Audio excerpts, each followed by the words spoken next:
We have learned of a powerful earthquake and now a tsunami warning we're tracking involving Fukushima, Japan, where another powerful earthquake struck 5 years ago, triggering that nuclear power plant disaster. This quake struck just around 6 a.m. as people were waking up. It was felt for several minutes in the capital, Tokyo. The U.S. Geological Survey said it was a magnitude 6.9 and took place off the coast of Fukushima. Immediately, there were warnings of a tsunami and orders for citizens along the coast to evacuate and head to higher ground.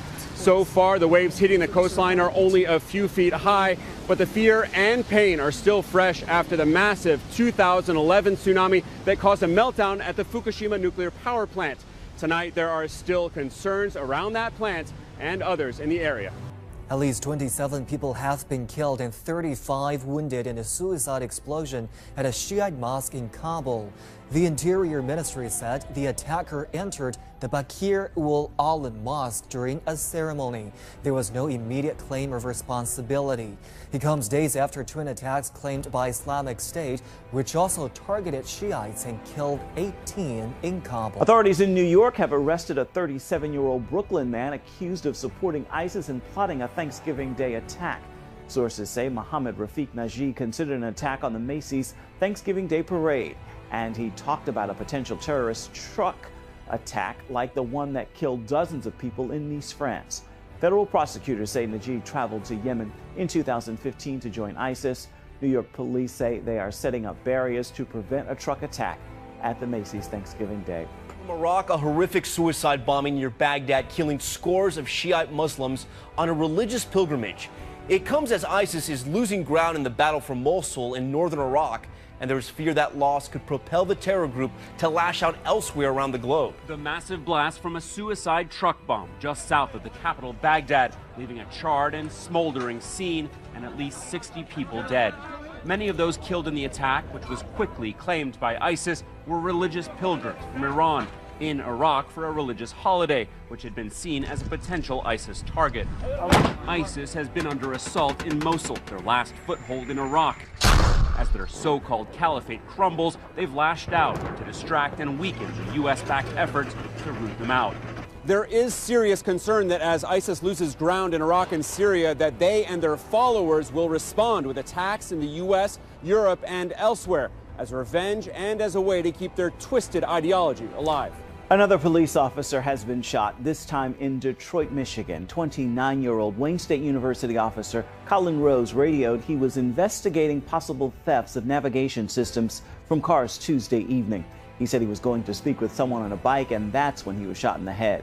Officer Rose is now recovering, and police are questioning a man. At least 12 Yemeni civilians have reportedly been killed by a Saudi-led airstrike in the country's northwest. Locals said the attack occurred early today when the passengers were riding in a pickup truck. They were said to be shoppers heading to a local market in the Haran area of Hajar province, which is controlled by the Houthi movement. A Saudi-led coalition has been fighting Yemen's Houthis since March 2015. The alliance aims to restore the internationally recognized President Abdrabbuh Mansour Hadi, now in exile in Saudi Arabia. The spokesman for the coalition did not immediately respond to requests for comment. The coalition says it does not target civilians. At least 10,000 people have been killed in the 20-month conflict, unleashing a humanitarian crisis in the poverty-stricken nation. Moving to Iran, and the Supreme Leader Ayatollah Khamenei has warned the United States that Tehran will definitely react if Washington renews sanctions on the country for a further 10 years. Khamenei said the nuclear deal must not be used to put pressure on his country. In another speech published on his website, Khamenei said the U.S. government breached the nuclear deal on many occasions, but did not elaborate. Earlier this month, the U.S. House of Representatives voted on legislation to extend sanctions on Iran. However, it needs the approval of the Senate and President Barack Obama to take effect. The U.S. military presence in the Asia-Pacific is growing, according to a report released by China's National Institute for South China Sea Studies. The trend is not going to change anytime soon. The report shows that since the Obama administration took office in 2009, the U.S. military has been shifting its focus and giving priority to the region. By 2015, the US had 368,000 military personnel there. That's more than half of total US troops overseas. 97,000 are stationed to the west of the international date line. The US Department of Defense released a proposed budget request for $583 billion next year, almost the same as this year. The activities of the US military have also been increasing and upgrading.